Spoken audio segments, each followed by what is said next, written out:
E aí, meus amores, a gente volta agora a focar detalhadamente no conflito. No mapa, a gente vê em verde, eu não sei se aí é verde, né? Mas vamos analisar aí como sendo um verde. A Tríplice Entente e os chamados aliados da trupe aí do Império Russo. Na parte em lilás, a gente vai ter aí a Tríplice Aliança. E aí a gente tem os riscos em verde e vermelho, as frentes de batalha.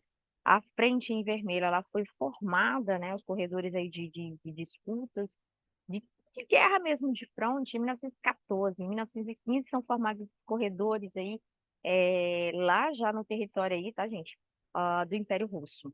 Então, no geral, a gente vai ter, assim, conflitos literalmente históricos, porque vocês já viram, dentro dos antecedentes da geopolítica ali, daquele momento da guerra, e a Alemanha, ela vinha com as tretas envolvendo a França por conta dos territórios da Alsácia e da Lorena. Mesmo assim, né, a gente vai focar, né, nessas inimizades no primeiro momento. A Alemanha, tá, gente, que já era uma potência, porque tinha consolidado ali o seu processo de unificação, ela tenta invadir aí a França, usando o corredor aí da Bélgica e de Luxemburgo. No mapa vocês estão vendo aí a parte vermelhinha, né, o fronte.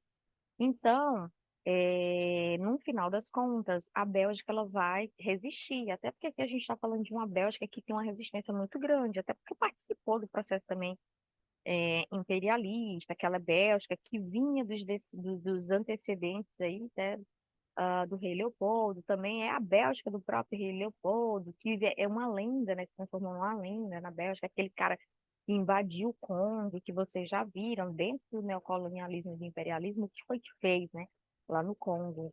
A cada desobediência dos negros do Congo, ele retirava, né, cortava mãos, braços, aquela truculência toda. Então, os belgas resistiram, né, contra essa invasão. Então, no mesmo momento em que os belgas resistiram, permitiu aí os franceses uma reorganização de tropas, porque a Alemanha foi usar o corredor da Bélgica para entrar na França.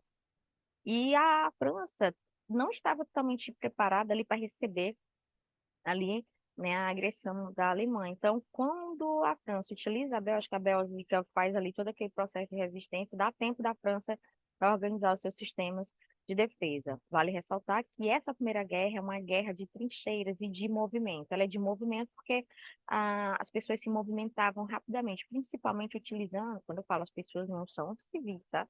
Militares se movimentavam facilmente utilizando aí os corredores das trincheiras, que eram buracos gigantes, né?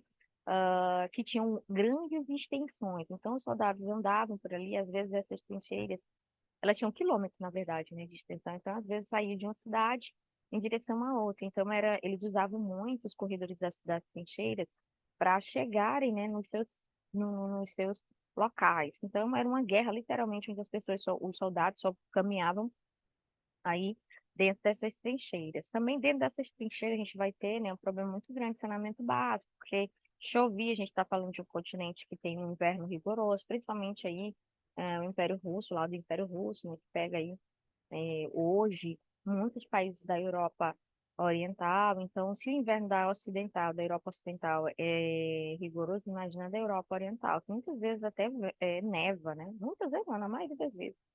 Então, a gente tem aí a chamada Frente Ocidental, da Primeira Guerra, e essa frente ocidental aí, os combates são realizados literalmente na parte vermelhinha, que eu já falei aqui para vocês, essa parte vermelha, tá bom? Então, assim, uma situação assim meio estranha, né? Mas a galera vai utilizar os territórios alheios aqui, ó, quando a gente fala, tá? Então, assim, a frente ocidental da Primeira Guerra, tá, gente? Os combates serão realizados, como eu já falei, onde está o círculozinho que eu acabei de fazer. A tecnologia, ela foi bastante usada aqui, só que era uma tecnologia, quando a gente vai analisar em comparação da segunda, né? Não era uma tecnologia muito ligada aí, por exemplo, pessoal, à aeronáutica, na verdade, né? Era muito aí voltada à Marinha e ao Exército. Claro que tinham, né, dentro da aeronáutica, tinham aviões bem, vamos dizer assim, bem estruturados, modernos, mas no geral, essa tecnologia bélica, ela vai acabar impulsionando e definindo o futuro dos países aqui. Vale ressaltar, pessoal, que no mar, quem tinha a maior tecnologia marítima aqui era quem?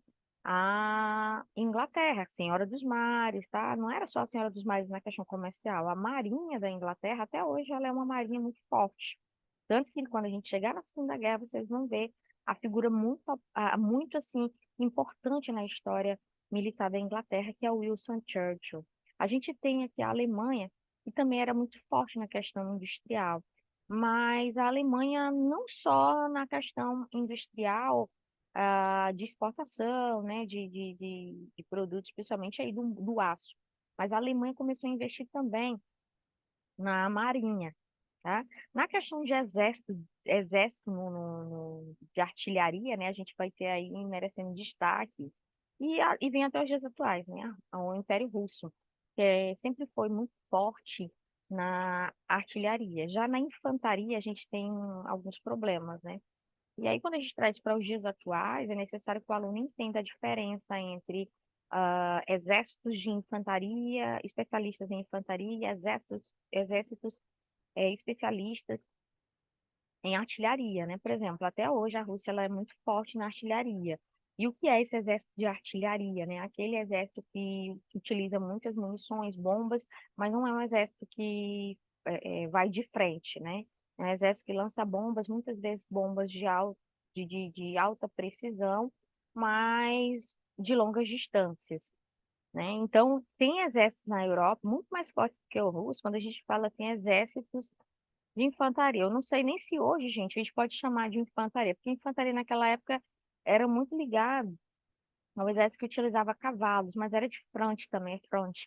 Aqui, quando a gente fala de artilharia, é como eu estou falando, né? Mísseis sendo lançados, né? Jogados, mas não é o militar contra o outro militar do outro país, né? A infantaria era muito assim, um contra um, dois contra dois, e assim vai, né? Era mano a mano. Então, assim, a gente tem exércitos fortes na Europa na questão da infantaria e outros aqui que são fortes na artilharia. Então, a gente também levou essa guerra até para o continente africano, porque a África era palco das disputas imperialistas. Cerca de 2,5 milhões de africanos acabaram participando da guerra. Por quê? Porque eles estavam sob domínio e influência de países europeus que estavam diretamente aí na guerra.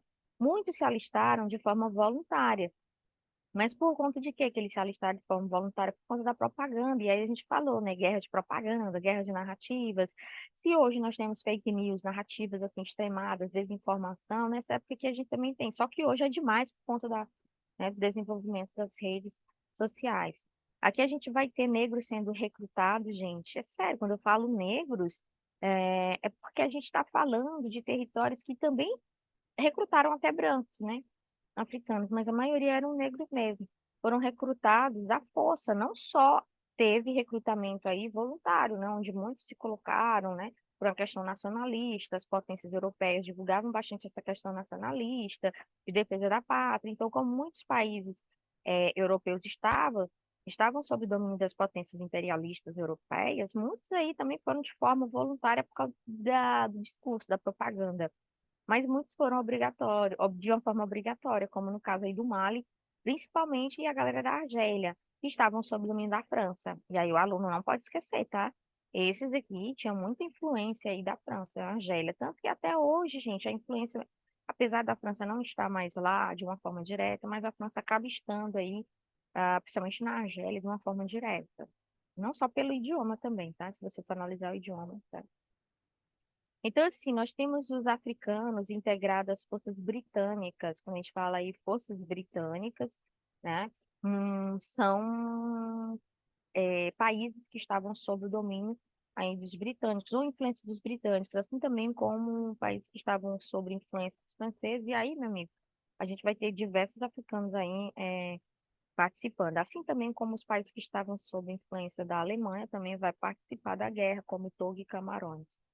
A gente tem aí na África Oriental, que tinha a Alemanha, no caso, tinha muitas possessões, 100 mil africanos acabaram perdendo a vida depois de essa questão, né? Que além de ter esses recrutamentos, de participarem da guerra, a gente ainda vai ter muitos problemas ocasionados, porque esse lado da África aí, oriental, que passou muito tempo sobre influência alemã, a gente tem uma África que nessa época aqui não tinha esse desenvolvimento grande, né, como Togo e Camarões. Então, muitas pessoas morriam de fome, morriam também de doenças levadas também pelos alemães, na verdade, né? Então, na própria guerra, a gente vai ter pessoas morrendo, né? Os próprios negros que foram de Togo e Camarões do lado da Alemanha aí, morrendo de exaustão, porque eles não tinham uma alimentação também lá na guerra totalmente adaptada, o que ajudava nesse processo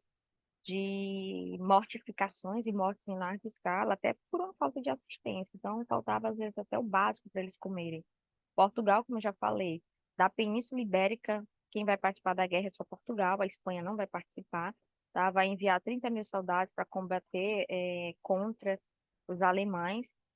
Em Angola, por que, professora, que Portugal vai participar? Porque a Alemanha, gente, ela vai tentar invadir, né, os países que estavam não é sob modelos portugueses, né, sob influência portuguesa, no caso aí Angola e Moçambique. Aí quando Portugal percebe que a Alemanha está querendo tomar, né, esses países que sempre foram aí colônias de Portugal, e Portugal diz, não, vamos defender nossos territórios, tá? Que é aquela história, né?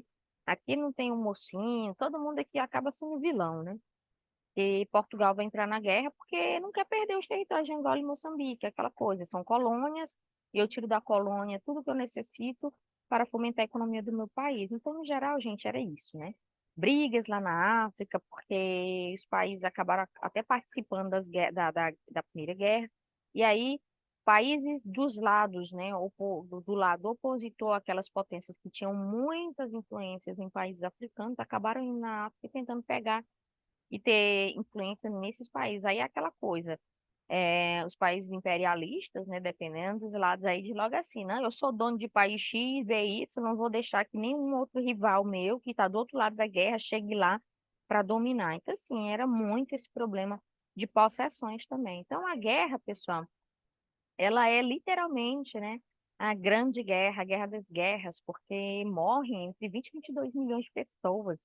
E aqui vai ser um conflito meio estranho, porque até armamentos, né, tidos como naquela época, porque naquela época não eram totalmente proibidos, né? Mas a gente vai ter armamentos tidos hoje, né, que muito se chama, assim, pô, vai utilizar armamentos tidos como biológicos ou químicos. Naquela época foi usada, não biológico, acho que a gente não pode nem chamar biológico, era mais químico, né? Então, é meio complicado. Então, os países do mundo europeu, principalmente a maioria aí, participou da guerra. Não tinha como não participar, né? E as principais causas desses conflitos, a gente já até debateu bastante, né? Os países aí se tornam inimigos entre os mercados internacionais. As grandes potências eram uma querendo ser melhor do que a outra. Fora que, né, eles começaram a ser inimigos até nos continentes africano e asiático, porque as potências europeias, elas não queriam, elas estavam na guerra, mas não queriam perder suas possessões na Ásia e na África. Então, os seus inimigos, que estavam geralmente em blocos opostos, iam nessas colônias na Ásia e na África e começavam, né, a tentar possuir essas colônias. Aí a guerra acabou indo para a África por uma questão de possessões coloniais. A França vinha com aquela inimizade com a Alemanha, porque a Alemanha na Guerra Franco-Prussiana, né, tomou os territórios da Alsácia e Lorena, que são territórios ricos, e aí ah, a França, na Primeira Guerra, né, ela está do lado oposto da Alemanha, justamente porque ela já pensa que se nós ganharmos, eu quero meus territórios de volta. E é isso que vai acontecer. Lembrando, tá, que aqui a gente sempre frisa, aqui não foi o único motivo que levou, né, à explosão dessa guerra, que foi o estopim, que foi a morte do herdeiro do trono austro-húngaro, Francisco Ferdinand, ou Franz Ferdinand, na língua deles lá, e a princesa Sofia. Eles tinham ido, né, a Sarajevo, né? Lá que fazia parte da Grande Sérvia, aquela ideia, né, de unificação de povos pan-eslavos, né, com a ideia do pan-eslavismo. E aí ele morre, ainda assassina também até a esposa dele, a princesa Sofia, no dia 28 de junho de 1914. Então, meu amigo, aqui vai ser o estopim, mas não é o único motivo, tá? Até porque a gente já viu os antecedentes da guerra, né, o momento, assim, que estava vivendo ali a Europa, Então, o crime, tá, gente, foi feito por esse caboclo aqui, tá? Gravilo Príncipe, que participava desse grupo terrorista aí, nacionalista, o Mão Negra. No final das contas, ele vai ser preso, tá, gente? E até nos anais da história, se fala muito que ele falava, né? Ele mesmo falava que não entendia, porque o que ele fez, porque ele sabia, né, que o que ele tinha feito era errado, e tudo, mas ele imaginava o seguinte, e o que ele teria feito, ele nunca imaginaria que iria ocasionar a maior guerra do século, né? Nos anais da história, ele costumava dizer isso. E o grupo nacionalista era esse aqui, né? O Mão Negra. Então, no final das contas, está tudo literalmente aí errado, tá, gente? Então, sigamos. Esse fato, pessoal, ele só foi, né, o estopim. O cara foi preso, né? Esse indivíduo aqui foi preso, o Gravilo Príncipe, mas no final destroço, né? A gente não pode falar determinadas palavras aqui, né? Porque senão a gente até retirado aqui, mas eu ia falar uma palavra meio complicada, mas deixa eu falar. Então, assim, pessoal, a gente tem, né, essas análises, porque virou uma verdadeira desgracência, né, para a Europa, esse atentado terrorista. Então, o cara que fez o atentado diz, né, chegou a dizer, pô, cara, eu nem imaginava que esse atentado que eu fiz acabasse aí destruindo, né, muito a Europa, porque aqui não tem vencedor, na verdade, né, porque até quem vence perde. Porque, vamos dizer assim, sai vencedor, mas perdeu meio mundo de soldados, armamentos bélicos, os territórios ficaram destruídos, então assim, a população civil também é afetada nessas guerras. Não existe guerra, pessoal, que a população civil não é afetada. Até essa atual nossa, aqui, né? Que a gente tem algumas guerras ativas no mundo, mas a gente está falando aqui da guerra da Rússia à Ucrânia. Então, tem sempre inocentes que vão pagar, né? E o que não era para ser, né, gente? Porque inocente tem nada a ver com a guerra, com as guerras. Então, as potências vão acabar se reunindo, né, em blocos. São 4 anos de guerra terrível, gente, terrível essa guerra. Vai arruinar a economia da Europa. E assim, até que a Europa resolva, vamos dizer assim, gente, na verdade, né, até que a Europa ela reacenda-se economicamente, a gente vai ter aí uma grande complicação. Aqui eu botei em caixa alta, tá? Em caixa alta não, né? Tá com as letras um pouco maior para vocês analisarem quem foi que venceu essa guerra, tá bom? Aqui, quem vence a guerra é a Tríplice Entente. Eu estou botando aqui os blocos, tá? Mas a Tríplice Entente sai vitoriosa na Primeira Guerra.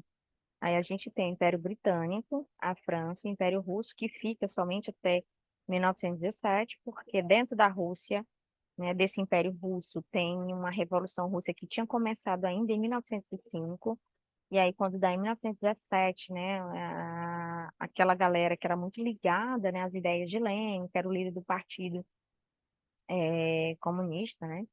Então, assim, lá na Rússia. Então, a galera aqui já está com bastante força e já tem exércitos, né, contra o próprio exército do czar Nicolau II. Então, aqui a Rússia vai sair, fica até 1917, porque não tem como ela ficar em duas guerras ativas ao mesmo tempo. Então, ela se retira, até por pressões da Duma, porque nesse momento aqui, a Rússia já está sob, né, a liderança também dos bolcheviques, que o czarismo já está praticamente ruindo. Então, ela vai ter que se retirar da guerra. E quando ela se retira da guerra, é o momento em que os Estados Unidos dizem, "Ah, agora eu entro, né? Eu entro porque eles já saíram, então vamos nós, que agora é que eu vou entrar." Então, os Estados Unidos só entra quando a Rússia literalmente sai, né? Aqui a gente tem os Estados Unidos literalmente entrando, tá? Em 1917, justamente após a saída da Rússia, que no caso aqui era o Império Russo, beleza? Então, sigamos. No caso aqui, gente, a Tríplice Aliança ela é composta pelo Império Alemão, o Império Austro-Húngaro e o Império Turco-Otomano. Esse lado aqui, vocês já sabem, é o lado que vai sair o quê?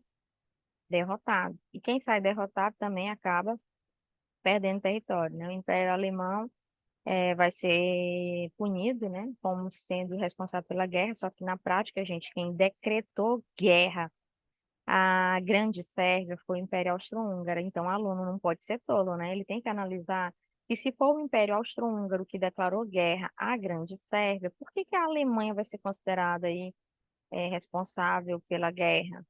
que existia as tretas entre as nações da Europa por conta de que a Alemanha era o país que despontava como um dos mais ali influentes na questão econômica, era o que mais aí ascendia economicamente, então aquela forma de dizer no linguajar popular, vamos quebrar as perninhas deles e no final vai dar tudo certo.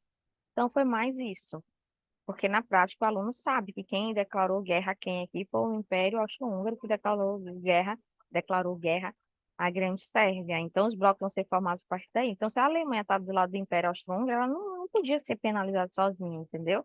Até porque não foi ela que declarou guerra, mas tem a explicação lógica, né? Porque não iam deixar a Alemanha crescer por muito tempo. Aí eu tenho, pessoal, as fronteiras que serão extremamente mexidas, né, depois da Primeira Guerra, porque com o bloco aí da Tríplice, presta atenção aqui, tá? A Tríplice Aliança vai perder, então com a Tríplice Aliança perdendo, a gente vai ter o Império Austro-Húngaro derretendo, né? Ou seja, sendo destruído, na verdade. O Império Austro-Húngaro não existe mais depois da, né? Vamos dizer assim, depois da Primeira Guerra, né? Esse império não passa não mais a existir.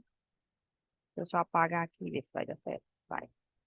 E também o Império Turco-Otomano, que desaparece. Então, as terras que pertenciam, né, aqui no Império Austro-Húngaro, vai dar origem a dois países, a Áustria e a Hungria. Mas tinha outros territórios aí, né, gente? O Turco-Otomano vai acabar se dissolvendo, então aqui vai começar as tretas também.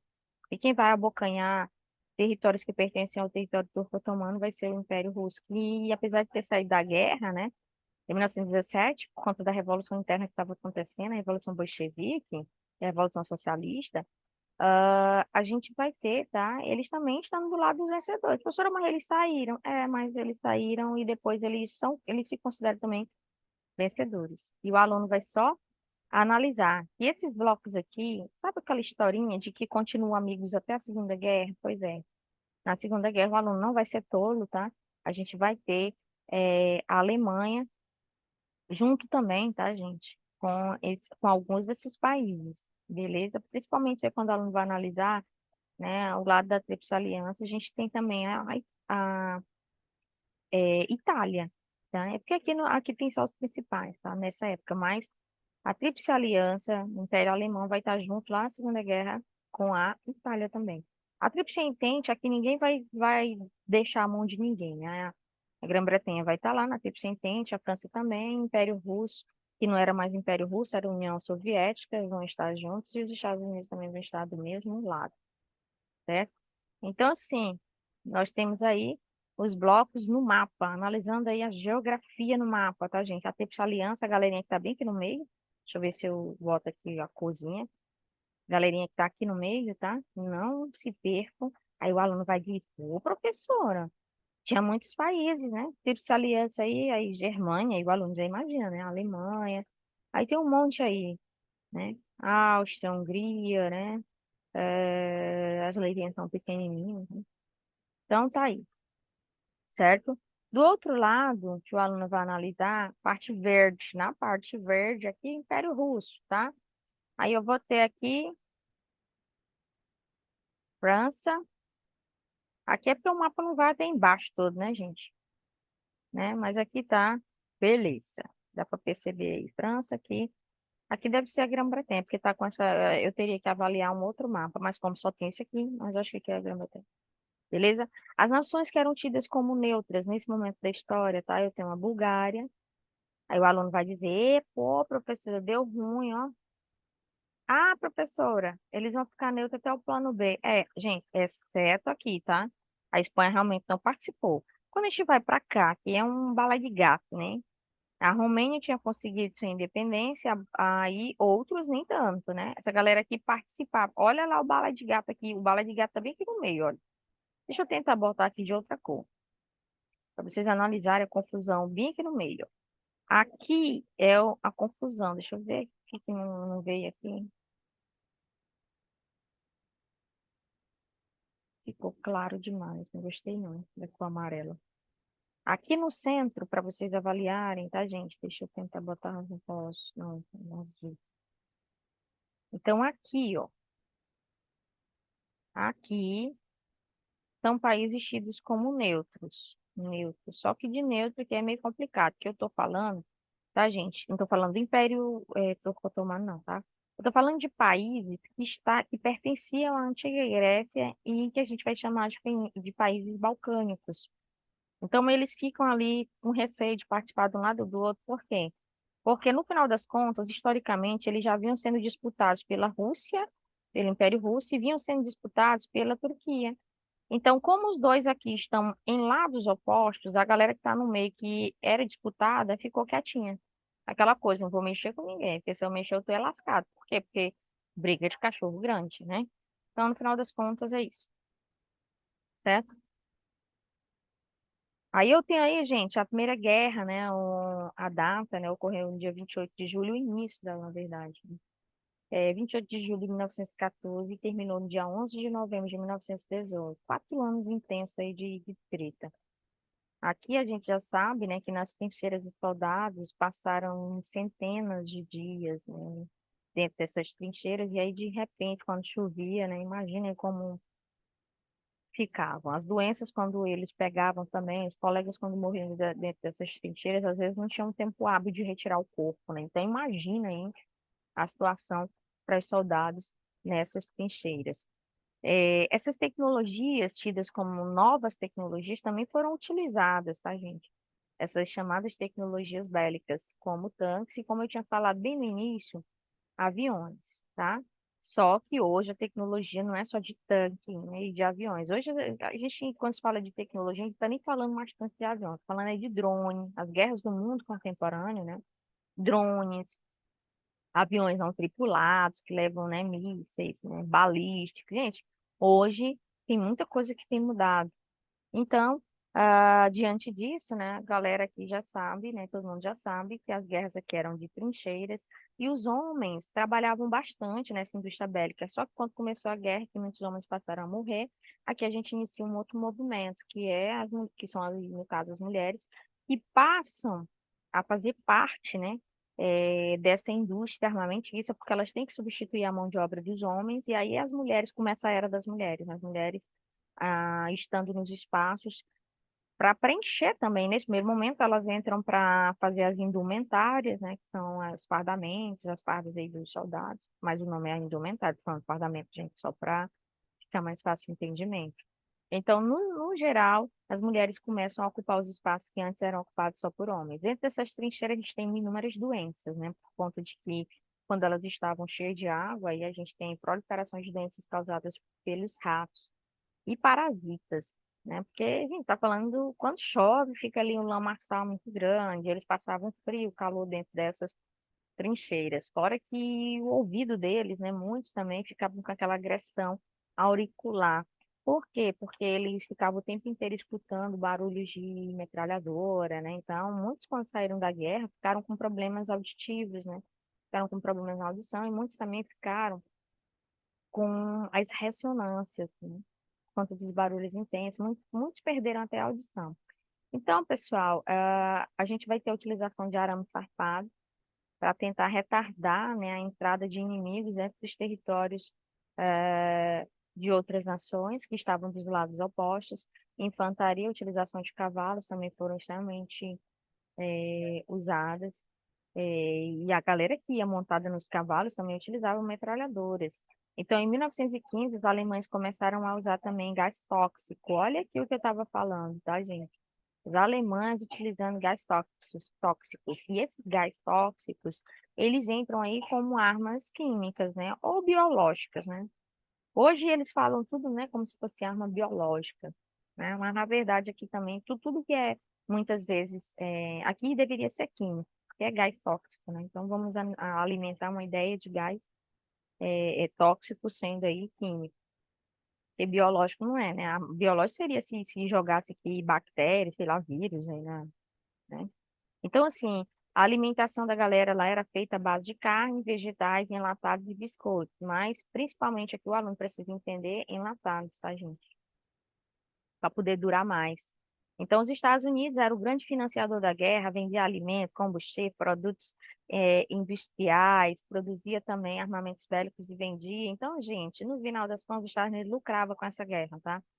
E no final das contas, ele não entrou na guerra de uma forma direta, por quê? Porque nessa época aqui, pessoal, a gente já tem essas tretas entre Estados Unidos e a Rússia, que naquela época, até 1917, quando os Estados Unidos vai entrar, tá? Não é mais o Império Russo, é a União Soviética. Depois de 1922 é que passa a se chamar União das Repúblicas Socialistas Soviéticas por conta de decisão do Lenin, que aí quando chegar no assunto, né, específico da Revolução Socialista, a gente vai tratar disso com mais detalhe. Então, a situação fica muito crítica, ou crítica, não precisa botar o muito, né? Por conta justamente disso aqui, tá, gente? A gente vai ter miséria, matança em larga escala, porque a gente está falando de guerra de movimento. Muitas vezes os alimentos não chegavam de soldados de Estado, então muitos morriam aí de fome. As destruições que se fala aqui são destruições ocasionadas pelas bombas, mas não é só isso, tá, gente? Literalmente, os Estados Unidos começam a acender os alertas e ficar se perguntando, cara, será que essa galera vai conseguir pagar o que estão me devendo? Porque os Estados Unidos também tinha medo, né? De essa galera dar um calote, né? Principalmente aí os seus grandes parceiros. E os parceiros dos Estados Unidos nesse momento são nada mais, nada menos, gente, do que os parceiros dos Estados Unidos são a França e a Inglaterra. Novamente aquela historinha, professor, ninguém solta a mão de ninguém. Não, aqui a galera sempre esteve junto, até hoje está junto, tá? Você nunca vai ver aqui França e Inglaterra contra os Estados Unidos, até porque a gente tem questões históricas envolvendo as três nações, e vocês já estudaram, né? A questão dos Estados Unidos, o processo aí da colonização dos Estados Unidos, que não foi muito tempo colonizado, mas teve o processo aí de dominação dos americanos, que na época não eram americanos, né? Pelos franceses e também pelos ingleses. Lembra aquela historinha dos Estados Unidos, né? Da história americana mesmo? Então, é isso. Então, esses países aqui dificilmente vão ficar um contra o outro, porque tem a questão histórica que liga o território dos Estados Unidos a esses países. Lembra aquelas 13 colônias do Norte, 13 colônias do Sul na história dos Estados Unidos? Um lado dos Estados Unidos colonizado pela França, outro lado colonizado, né, pela Inglaterra. Então, é uma questão mesmo muito histórica, beleza? Então, sigamos. Os Estados Unidos ficou com medo desses dois países não pagarem, porque eles já deviam aí 2 bilhões de dólares, e os Estados Unidos começam a ficar receosos. Cara, será que vão conseguir me pagar? Aí a gente tem, pessoal, o modelo das trincheiras, né, os tanques que também foram usados, aí as armas que eram usadas, a gente tem muitos soldados também representando aí. Nessa imagem a gente não tem tanto, né, mas os soldados estão aqui, ó, embaixo, somente na parte aí naval, representando, né, esses grupos de ambos os lados. Vale ressaltar, pessoal, que aqui tem utilização de minas terrestres, e assim, né, os tanques também foram bastante utilizados. Só que os tanques hoje eles são muito mais modernos do que os dessa época. Então, os Estados Unidos começam a sofrer muitas pressões internas, porque a população também tinha medo da França e da Inglaterra não pagar os prejuízos da guerra, não pagaram o que estava devendo aos Estados Unidos, e com isso a própria população tinha medo dos Estados Unidos entrar em recessão. O mesmo medo vem até os dias atuais, quando a gente analisa, né, nesse momento, a população americana, porque o país também passou não teve os Estados Unidos não passou por recessão depois da pandemia, mas os Estados Unidos, assim, teve um processo aí de estagnação do crescimento. Agora não que tem crescido, né? Novamente, tudo. A gente está falando de um país que vira e mexe e se reinventa economicamente. Mas aqui a população tinha medo, porque se os Estados Unidos acabassem entrando na guerra de forma direta, aí eles tinham aquela sensação de que eles iriam ser penalizados, tendo em vista que a economia do país poderia entrar em recessão. E quem é mais penalizado em recessão é a população que vive naquele país. Então, os próprios americanos não queriam que os Estados Unidos entrassem na guerra. E até hoje também tem isso, tá, gente? Os Estados Unidos é um dos grandes financiadores da guerra na Ucrânia, né? Da Ucrânia, na verdade, né? Nem da guerra na Ucrânia. A expressão é meio estranha. Ele é financiador, ajuda demais a Ucrânia, não só ele, mas outros países. A gente tem a Letônia, que é um dos países, a Estônia também, a Polônia, que são esses países que mais ajudam aí a Ucrânia, a defesa do seu território contra aí, a agressão russa. Então, assim, a gente tem literalmente, tá, meus amores, essas análises que são feitas envolvendo aí essa questão de financiamento de guerra. Mas, de qualquer forma, os Estados Unidos entra na guerra e esse fato, né, esse fato analisado, né, os americanos eles vão passar algum tempo, né, analisando se era para entrar ou não, Mas, no final das contas, aí a gente vai ter uma treta muito maior que vai fazer os americanos entrar na guerra, como sempre, né? Na Segunda Guerra também a gente vai ter uma treta que vai fazer os Estados Unidos entrar na guerra, só que lá é com o Japão. Aqui vai ser, né, gente, uma treta muito grande com os alemães, porque em 1917 os Estados Unidos estava, né, comercializando com a Inglaterra, ajudando na questão comercial também, tá, gente? Não era só financiando, era ajudando na questão comercial. E aí os alemães acabam afundando em alto mar navios que levavam cargas para a Inglaterra. Aí, meu amigo, o Congresso americano diz, não, não podemos ser agredidos. E no dia 6 de abril, a própria Alemanha, né, vai perceber que o que ela fez vai gerar uma treta muito maior, e aí os Estados Unidos declaram guerra à Alemanha, porque é aquela coisa. Até então, os Estados Unidos não estavam na guerra de uma forma direta, estava de uma forma indireta, mas é como se os americanos dissessem assim, pô, cara, ninguém nem queria entrar nessa guerra. Aí o cara vem e afunda navios, os Estados Unidos vai ficar com prejuízo, né? Os Estados Unidos entra na guerra, né? Até porque também a Rússia já tinha saído e vai ser o estopim para o final da guerra, né? Os Estados Unidos entrando vai ser essencial para o fim do conflito, porque os Estados Unidos é uma grande potência militar. E aí a gente nem vai falar mais da Rússia, né, que tinha abandonado por conta da revolução que estava vivendo dentro do seu próprio país. E aí a Tríplice Entente vence a guerra, o presidente dos Estados Unidos, a gente vai ter o programa dos 14 pontos, né? E aí o aluno às vezes pergunta, quais são esses 14 pontos? São o quê? Gente, esses 14 pontos são os 14 pontos que vão ser definidos aí como artimanhas de punição a quem perdeu, né? Aqui nesses 14 pontos tem literalmente assim o que que os perdedores deveriam fazer. No final das contas, só quem saiu mais perdendo foi quem perdeu literalmente, porque até quem venceu perde. A gente sabe que em guerra quem vence também perde, né? Mas aqui quem mais perdeu literalmente foi quem perdeu mesmo a guerra, tá? O lado aí da Tríplice Aliança. Aí a gente vai ter o Congresso americano, gente, os Estados Unidos vai ser o líder, tá? Desses 14 pontos aqui. Congresso americano vai fazer os 14 pontos, ou seja, os Estados Unidos vai ser o líder do fechamento da guerra, e também parte dos Estados Unidos, aquela questão de estar punindo os responsáveis pela guerra, mas não só dos Estados Unidos, mas dos seus parceiros, França e Inglaterra. E aí a gente tem o fim da guerra, né, alguma historinha para vocês analisarem.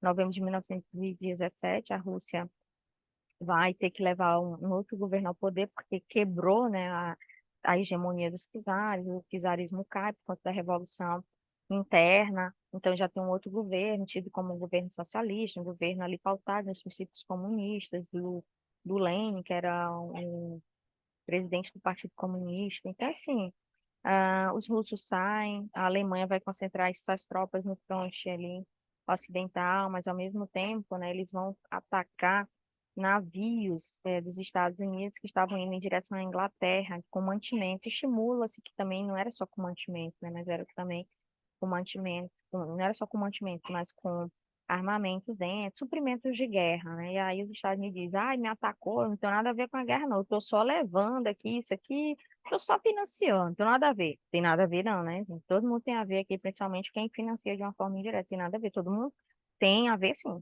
Quando a gente vai avaliar na brincadeira mesmo, né? Mas ao mesmo tempo trazendo vocês para a realidade, quando diz assim, ah, não tenho nada a ver, eu só estou de uma forma indireta, que só estou ajudando, financiando, você está na guerra, né? Então, os Estados Unidos declaram guerra para os alemães, porque eles perceberam, né, que era o momento de entrar, porque eles não iam ficar com prejuízo dos navios em alto mar.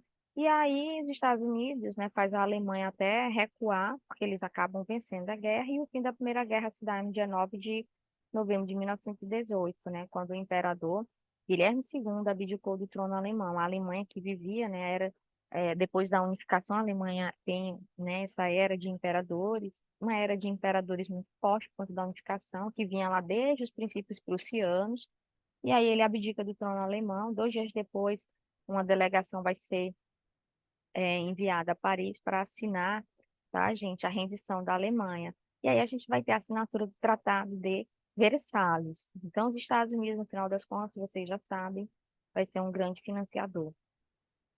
Aqui são os resultados da guerra. Os perdedores tiveram que assinar o Tratado de Versalhes, como eu já falei. A Alemanha, dentro dos 14 pontos também, não só dos 14 pontos, mas outras coisas também que foi imposta à Alemanha, um deles, né, redução. do exército alemão e diminuição da capacidade bélica da Alemanha, onde passaria a ser fiscalizada e controlada pelos países na época vitoriosos. A Alemanha teve que devolver os territórios, né, que ela tinha tomado na Guerra Franco-Prussiana da França, que eram os territórios aí da Alsácia e da Lorena, e aí ainda foi condenada a pagar os prejuízos da guerra aos países vencedores. O Tratado de Versalhes, ele foi muito ruim para a Alemanha, porque a culpada não foi só a Alemanha, mas o sentimento que ocasionou, né, a ideia de revanchismo, principalmente da França em relação ali à, à França, a França em relação à Alemanha, desculpa, tá, gente?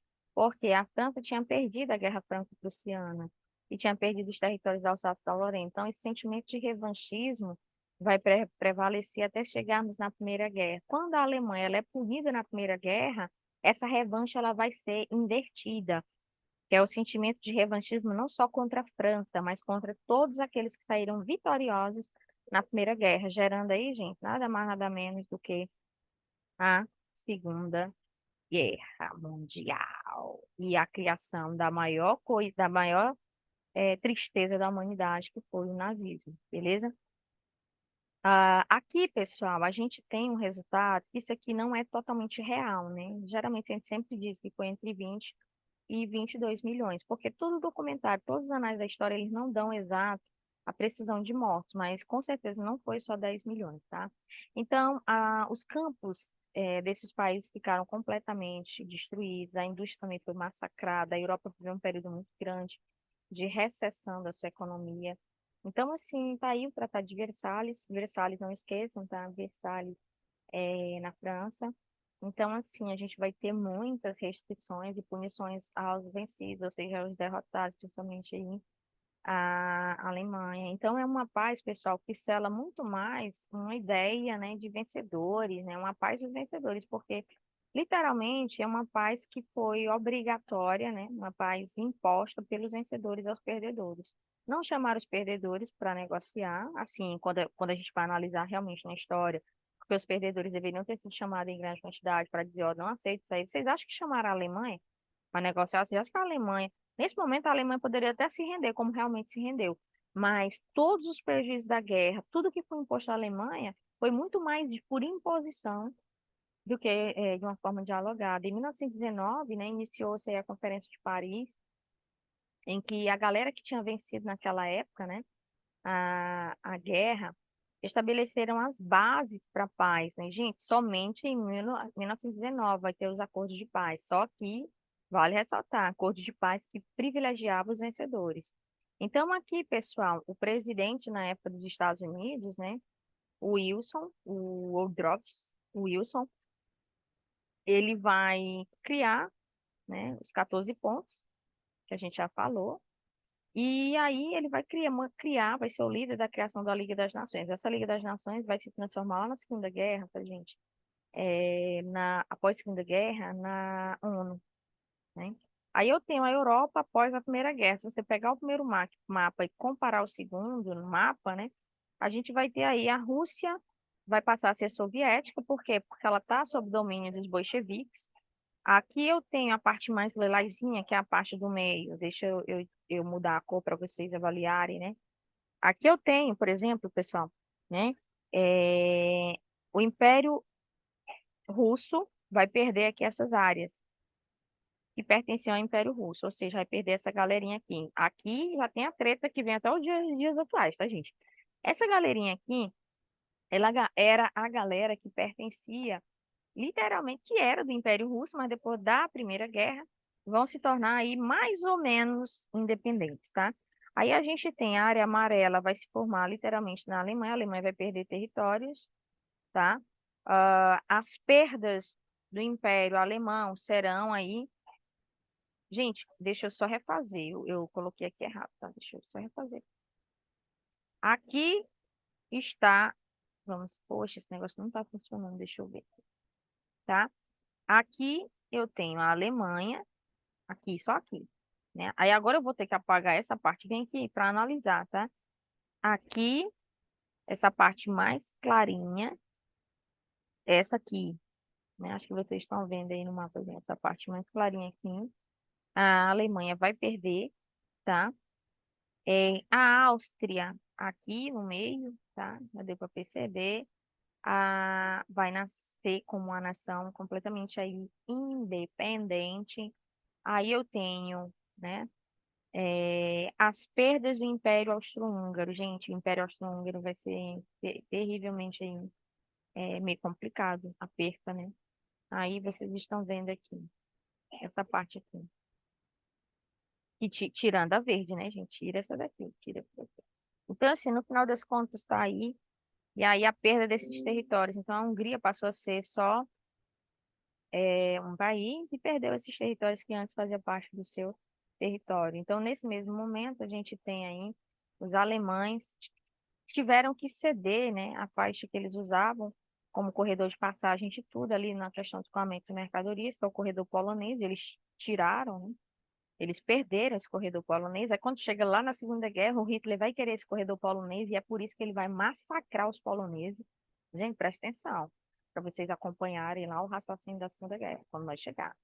O Tratado de Versalhes vai ser assinado em 1919 e aí a Alemanha vai ser realmente penalizada. Então, assim, o mundo após a Primeira Guerra, né, a gente vai ter perdas humanas terríveis, ambientais, materiais, né? Principais consequências aqui a gente tem a economia da Europa, ela vai passar um bom tempo em recessão, dá para perceber. Mulheres vão entrar no mercado de trabalho para substituir, né, a mão de obra do homem, não é nem substituir, é porque não tinha muitos homens, né, os homens estavam nas guerras. A gente tem muitas revoluções surgindo a partir dessa Primeira Guerra, as mulheres vão começar também a lutar, a ir para as ruas, né?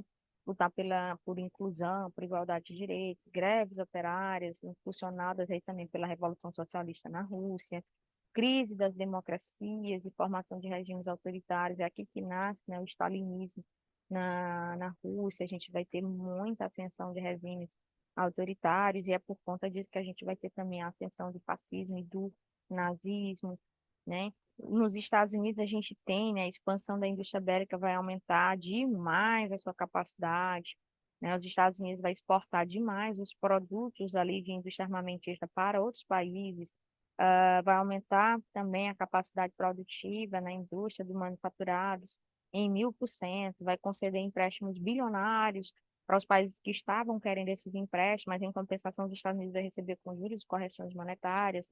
A África, gente, vai esvaziar algumas aldeias, a gente vai ter os países que já tinham essas possessões na África aumentando as suas influências, a população masculina da África vai diminuir do continente africano, principalmente de alguns países que estavam sob influência dos países europeus, destruição de culturas, porque aqui já vai ter uma influência muito grande, né, da Europa como um todo, principalmente na língua. A gente tem até a Argélia, quando ela não vai analisar, né, fala francês até hoje.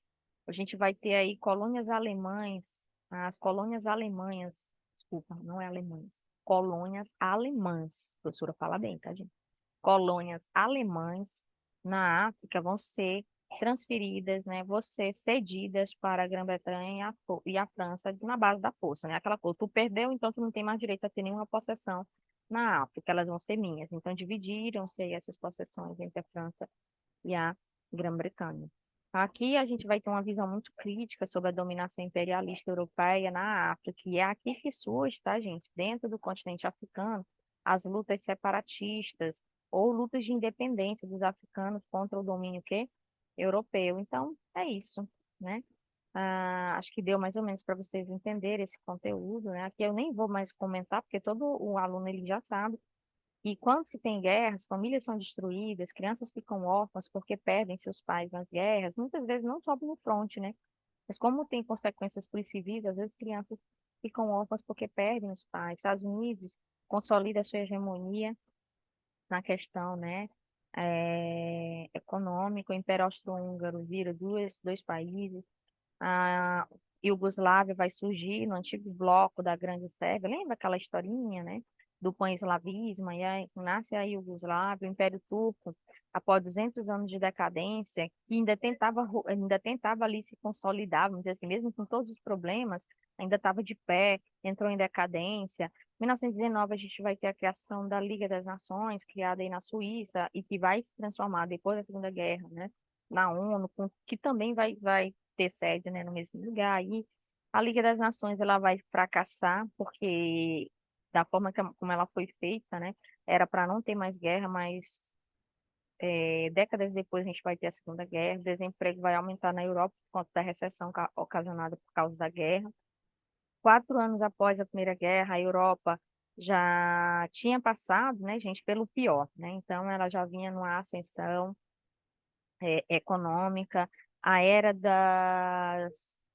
vamos dizer assim, das monarquias começa a ruir, a gente vai ter, né, uma era de república mesmo, né, e democracia substituindo os príncipes, monarquias caindo mesmo, a gente vai ter uma ampliação da indústria automobilística, criação de submarinos de alta capacidade, até mesmo, pessoal, de pesquisas marinhas, né, internas, mas também submarinos que têm aqueles é, levam mísseis, entende? Submarinos que hoje também são usados até para serem espiões. Aviões também passaram a ser realidades. Então o cinema foi expandido, o rádio também. Inclusive é nessa época aqui na Europa vai se expandir e aos poucos vai chegando na América. No Brasil a gente vai ter também a era do rádio também se expandindo. As mulheres começam a lutar pelos seus direitos e vem até os dias atuais. Aqui a gente termina, né, nossa aula analisando o livro A Era dos Extremos, do Eric Hobsbawm, onde ele vai dizer assim, né?